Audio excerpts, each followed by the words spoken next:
उधर फैसलाबाद के हल्का PP 98 में ज़िमनी इलेक्शन के दौरान ज़ाब्ता अखलाक की खिलाफ वर्जी देखने में आई है। चकझुमरा पोलिंग स्टेशन पर वोटर की वोट कास्ट करने की वीडियो वायरल हो गई। वोटर को पोलिंग स्टेशन के अंदर बैलेट पेपर पर मोहर लगाते वाज़े तौर पर देखा जा सकता है।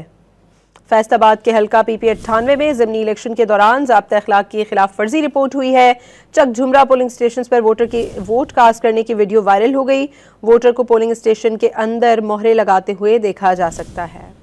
उधर फैसलाबाद के हल्का PP 98 में ज़िमनी इलेक्शन के दौरान ज़ाब्ता अखलाक की खिलाफ वर्जी देखने में आई है।